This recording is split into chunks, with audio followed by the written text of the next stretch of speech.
ଚାକୁଆ ଗୋଟେ ସାଙ୍ଗଟେ ଇଏଟାକୁ ଫୋନ୍ କରିଦେଇଛି, ସିଏ ଆମ ବଜାରରେ ଯାଇକି ପୁରା ସମସ୍ତେ କହିଦେଇଛି। ମୁଁ ଯେତେବେଳେ ମଟନଟା ଧରିକି ଯାଇକି ବଜାରରେ କହିଛି, ମୋତେ ଆସିଲେ ନିଜେ ପଚାରିଲି 2 କିଲୋ ମଟନ କୁକୁର ହେଇଗଲା ନା 3-4 ଜଣ ଧର କହିଲେ ମୁଁ ସେଠି ମଟନଟା ଧରିଥିଲି ତାକୁ 2 ଲୋକ କିଣିଲି।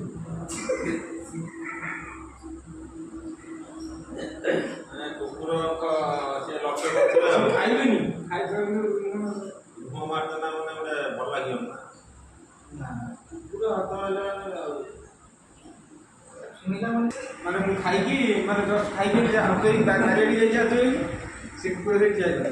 ମୁଁ କ'ଣ କଲି ଟେକେଟ୍ ଧରିକି ତାକୁ ମାରିଦେଲି ମୁଁ ମରୁନୁ ମାରିଦେଇକି ତାକୁ ରହିଛି।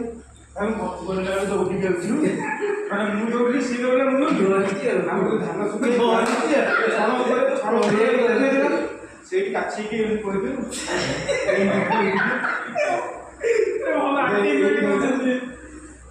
ମତେ କୁକୁର କେମିତି କାମୁଡ଼ିଲା ନା, ମୁଁ ସେ ବାଇକ୍ ନେଇକି କଲେଜ ସେଦିନ ହଉଛି ଫାର୍ଷ୍ଟ ସେମିଷ୍ଟାର ଲାଷ୍ଟ ସେମିଷ୍ଟାର ସରିଛି ଆଉ ଛୁଟି ବୋଲିକି ମୋର ଆସୁଛି ଆଉ ଘର ପାଖଟାରୁ ଆସୁଛି। ସେତେବେଳେ କୁକୁର ଛୁଆ ମେଞ୍ଚେ ଦେଇଛି। ଛୁଆ ମୋର ଜାନୁଆରୀ ମାସ ବେଳକୁ ମାନେ ଛୁଆ ପଲା ଧରିକି ବୁଲୁଥିବେ। କୁକୁରଟା ମୋ ଗାଡ଼ି ସ୍ଲୋ ଅଛି, କୁକୁର ଛୁଆଟା ଆଗେ ଯାଉଛି ମା ତା ପିଛରେ ଦୌଡ଼ିକି ଆସିକି ମୋ ଆଗ ଚକାଟା ଚଢ଼ିଗଲା କୁକୁରଟା। କୁକୁର ଦ୍ୱାରା ହେଉଛି ମୁଁ କହିଲି ମରିଗଲା କ'ଣ, ଗାଡ଼ି ଅଟକେଇ ଏମିତି ଅନେଇଲା ବେଳକୁ ସିଏ ହେଉଛି କୁକୁର ଛୁଆ ତାର ଯେମିତି ଯାଆନ୍ତି ସେମିତି ପଳେଇଲା। ତା ମା ବୁଲିକି ଆସି କୁକୁର କାମୁଡ଼ିଲା। ଏମିତି ଅନେଇଛି, ମୁଁ ଗାଡ଼ିଟା ଯାଇଛି ଏମିତି ଅନେଇଛି, ମୁଁ ଅନେଇଛି ସେ ମୋତେ କାମୁଡ଼ିଲା।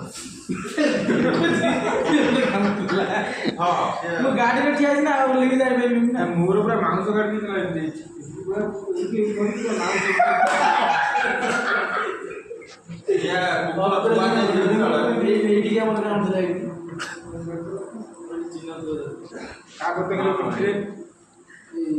ତାପରେ ଯାଇଥିଲୁ କେତେ ଇଞ୍ଜେକ୍ସନ ନେଲେ ମୋର 7ଟା ଇଞ୍ଜେକ୍ସନ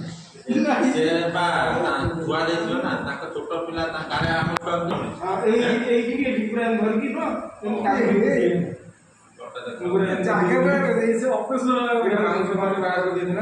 ସେ କଥା ଶୁଣ, ମୋ କଥାଟା ବି ଶୁଣ, ସମସ୍ତଙ୍କର ଶୁଣ ମୋ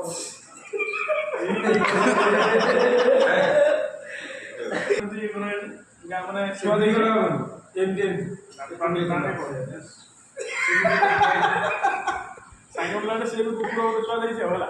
ସିଏ କ'ଣ ହେଇଛି ନା କୁକୁରଟା ଛୁଆ ଦେଇଛି ବୋଲି ସମସ୍ତଙ୍କୁ ଗୁଡ଼େଇ କାମୁଛି, ସିଏ ପାଖାପାଖି ଯାଉଛି ମାନେ ସମସ୍ତଙ୍କୁ ଗୁଡ଼ଉଛି, ଲୋକମାନେ କାହାକୁ ପାଖ ବସେଇ ଇଏ ଗୋଟେ ଛୁଆଟା କ'ଣ ହେଇଥିଲା ସେ ଗୁଡ଼େଇକି ଆଉ ହେଲା। ସେ କୁକୁରଟା ଏମିତି ଗୁଡ଼େଇଲା ଆମ ବାଡ଼ିଟା ମାନେ ବଡ଼ ବାଡ଼ିଟା ଅଛି, ସେ ମାନେ ଘର ଅଛି, ଘର ପାଖ ନେଇକି ବାଡ଼ିଟା ଅଛି। ସେ ବାଡ଼ିଟାକୁ ପୁରା ବୁଝା ହେଇଛି, ଇଏ ତାର କୁକୁରଟା ଗୁଡ଼ଉଛି କ'ଣ ନା ବାଡ଼ି ଭିତରେ ବି ବିଲ ଆମର ହେଲା। ସେ ବିଲରେ ଯେଉଁ ଚାଷ ହେଇଛି ସେଇ ଭିତରେ ସେ ପଡ଼ିଯାଇଛି ହେଲା। ସେ କୁକୁରଟା ଯେଉଁ ପଡ଼ିଗଲା, କୁକୁରଟା ବୁଲିକି ପଳେଇଯାଇଛି ହେଲା। ଆସିକି ତାର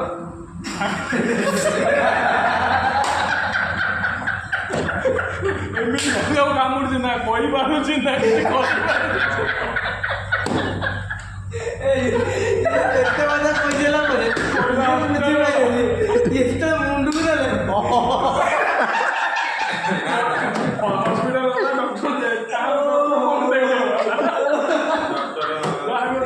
ସେଠି କୁକୁର କାମୁଡ଼ା ଇଞ୍ଜେକ୍ସନ ନାହିଁ ସରିଯାଇଛି ହେଲା। ପୁଣି ସେ କହିଲେ ତ ଭଦ୍ରକ ଆସିଲା, ଭଦ୍ରକରେ ବି ନାହିଁ। ସେ ହଙ୍ଗାମା କରିଦେଲା, ଯାହା ଖର୍ଚ୍ଚ କର ଇଞ୍ଜେକ୍ସନ ନହେଲେ ହବ। ସେଟା 24 ଘଣ୍ଟା ଭିତରେ ଯାହା ବି ହେଲେ ତମକୁ ଲାଗିବ ଅଛି, ଟିକେ ରହିଯାଅ। ପୁଣି 24 ଘଣ୍ଟା ଭିତରେ ତାକୁ କେମିତି କ'ଣ ବ୍ୟବସ୍ଥା କରିକି ଇଞ୍ଜେକ୍ସନ ଦେଲା ପରେ ଆଇଲା।